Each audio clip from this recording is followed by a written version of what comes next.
এ ও B এর বর্তমান বয়সের সমষ্টি 56 বছর। 4 বছর পর এ এর বয়স বি এর বয়সের 3 গুণ হবে। তাহলে এ এর বর্তমান বয়স কত? অপশন এ 44 বছর, অপশন বি 42 বছর, অপশন সি 48 বছর, অপশন ডি 36 বছর।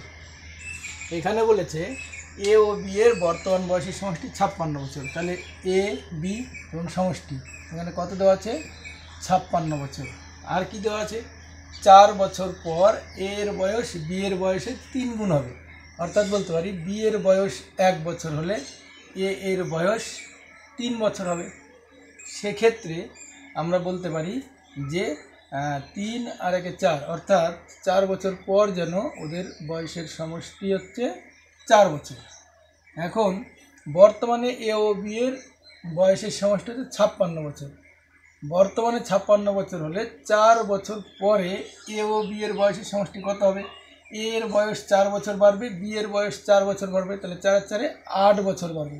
তাহলে যেন বলতে পারি যে আমাদের 4 বছর পর এ ও বি এর বয়সের সমষ্টি হচ্ছে 56, আর এদিকে 4 আর 4 8, তার মানে হবে 64 বছর। এই যে 56-এর সঙ্গে দুবার 4 যোগ করব, কারণ এ এর 4 বছর বাড়বে, বি এর 4 বছর বাড়বে, তাহলে 56 আর হচ্ছে 8 যোগ করলে 64।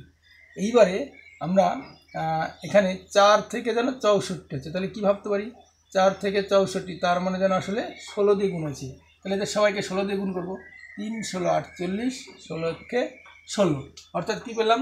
4 বছর পরে এ এর বয়স 48 বছর এবং 4 বছর পরে বি এর বয়স হচ্ছে 16 বছর। আমাদের বর্তমান বয়স বের করতে হবে। তাহলে 4 বছর পরে যদি 48 বছর হয়, তাহলে বর্তমানে এ এর বয়স কত হবে? 44 বছর।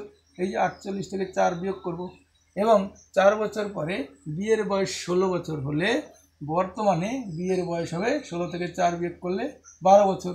আমাদের চেয়েছে বর্তমানে এ এর বয়স কত? তাহলে বর্তমানে এ এর বয়স হচ্ছে 44 বছর, বা বলবো এখানে অপশন এ হবে আমাদের সঠিক উত্তর।